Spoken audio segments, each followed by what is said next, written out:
Black Thunder, and this is the Black Thunder in comparison to a human, which means that, yeah, basically to me, this thing is ginormous. And for people who know me, I really don't like roller coasters or things that look like roller coasters. So to get on this ride, my friends had to push me into the line. We went up, I'm pretty sure, 3 flights of stairs in a good 45 minutes or so. So I had lots of time to think what a bad idea was to go on this ride. For the people that have been on a roller coaster or a ride like this, they know that when there's a drop, it stops you for a couple seconds. So you think how bad of an idea it was to get on the ride. And so that was pretty scary. But after you come out of this tunnel and the shock goes away, you realize that it was actually a lot of fun to go on this ride. A good verse to remember in this case is Psalms 56, verse 3. And it says, "When I'm afraid, I put my trust in you." David wrote this verse when he was running for his life and hiding in the wilderness. In the wilderness, he had no one to trust in, so he had to learn how to trust in God. This verse shows us that we have to learn how to trust. We don't start out trusting, just like my roller coaster experience, but we can learn it. I have some good news for us today. If you're here today and your trust is low and your faith feels like it isn't strong, the good news is that you can learn how to trust. As you learn how to trust, God makes your faith grow.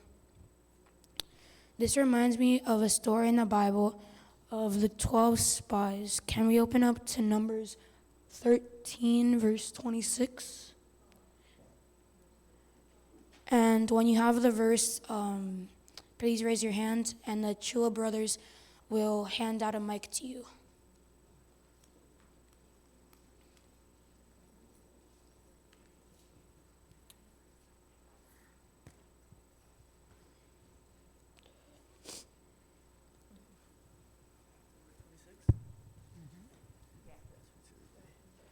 And they went and came to Moses and to Aaron and to all the congregation of the children of Israel unto the wilderness of Paran and Kadesh, and brought back word unto them and unto all the congregation, and shewed them the fruit of the land.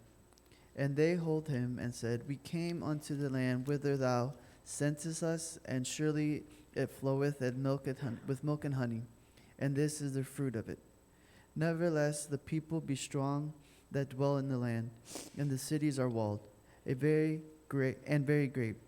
And moreover, we saw the children of Akkad there. The Amalekites dwell in the land of the south, and the Hittites, and the Jebusites, and the Amorites dwell in the mountains, and the Canaanites dwell by the sea, and by the coast of Jordan. And Caleb stilled the people before Moses, and said, Let us go up at once, and possess it, for we are all well able to overcome it. But the men that went up with him said, We be not able to go up against the people, for they are stronger than we. And they brought up an evil report of the land, which they had searched unto the children of Israel, saying, The land through which we have gone to search it, it is a land that eateth up the inhabitants thereof, and all the people that we saw in it are men of a great stature. And there we saw the giants, the sons of Anak, which come from the giants. And we were in our own sight as grasshoppers, as so we were in their sight.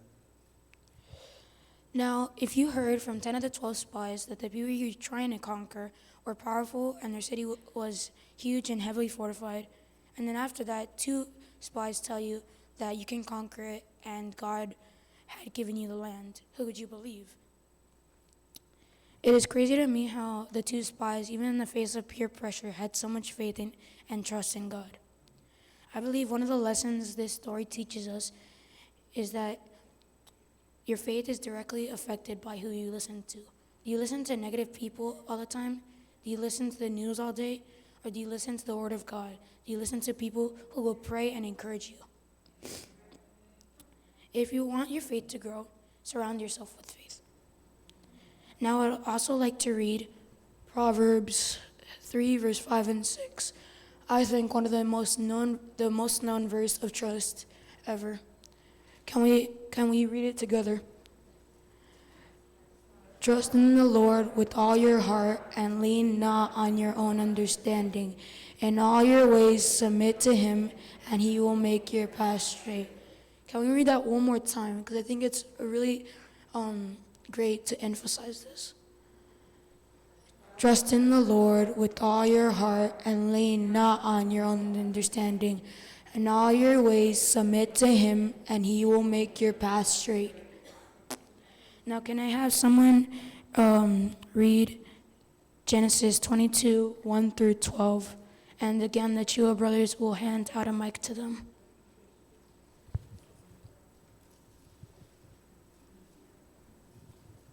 Ready?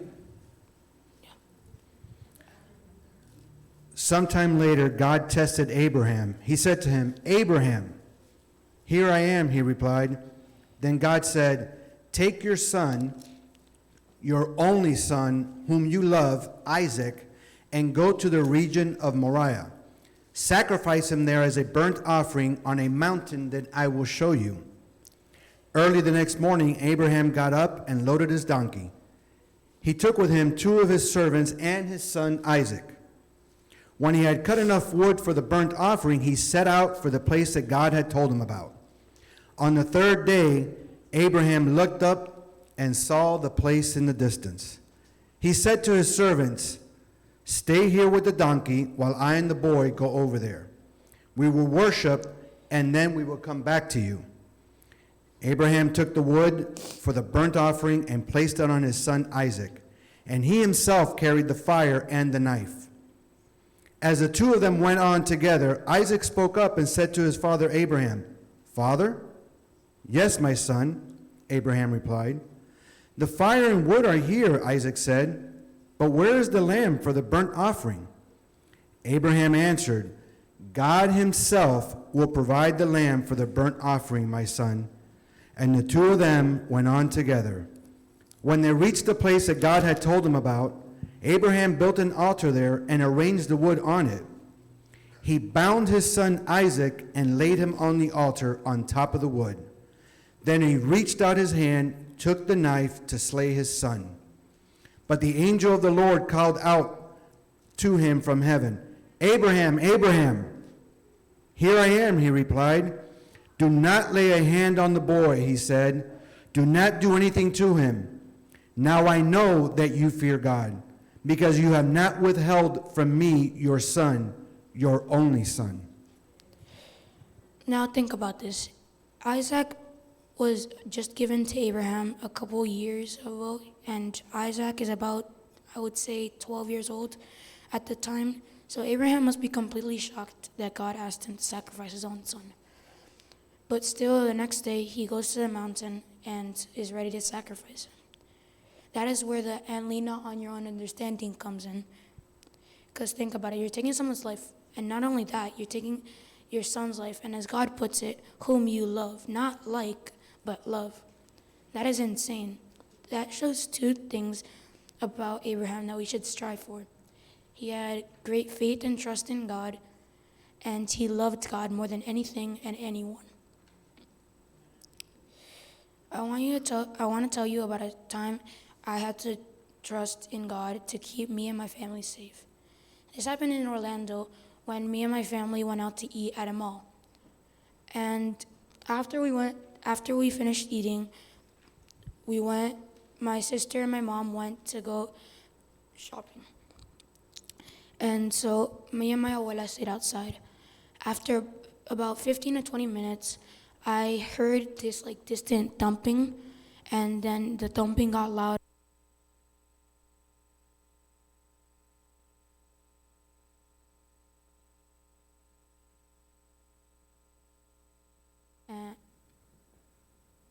Hello? Okay. So the thumping got louder and louder, and so finally I looked up, and what I saw about a good 100 or so people running towards me with faces of horror on their face. And so by instinct, me and my abuela ran inside the store where my mom and my sister were.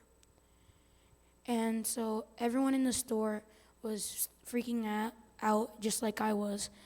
And after about a minute or so, they put the mall on lockdown, and they closed the doors of the store so no one could get in or out of the store. After about 10 to 20 minutes, or 10 to 15 minutes, they evacuated the whole mall out and through one exit. And when we got out to the parking lot, we saw that our car was parked on the other side of the mall. So we had to walk around the mall, and while we were walking around, we saw that there was heavily armed policemen kind of barricading every exit and entrance of the mall. So it was a very scary experience for me because no one knew what was happening. I thought someone was shot or something bad really did happen. But after a couple hours, we found out that someone had sort of prank called and said that there was a bomb or suspicious package in the mall. But after the police looked, there was no suspicious package or anything in the mall. Thank God. So one verse I really wish I knew was Psalms 56, verse 4. And it says, "In God whose word I praise, in God I trust and am not afraid. What can mere mortals do to me?" And I want to ask you a very important question. Do you want the kind of faith that Abraham had, that the two spies had, that this verse kind of shows? Because at least I do, I want when fear comes to me that I can just say, "God, you got this, I am not afraid." Because we all came here to praise in God. And if we trust him, we shouldn't be afraid. Because what can mortals do to us if we believe in and trust in God? So I want you to take at least 5 minutes of your day and go to some place that you want, that feels comfortable to you. And I want you to think about this question. I want you to pray to God and ask him, do I want this kind of trust? Because in the time that we're living in, that there is so much confusion and everything, and the world is going crazy, it is very important to strengthen our faith, because in this time, people's faith are dimming low, and I don't want this church, the people in this church, faith to stretch thin. I want them to grow in Jesus. So can we all say this, can we all stand and say this verse, Psalms 56, verse 4 together?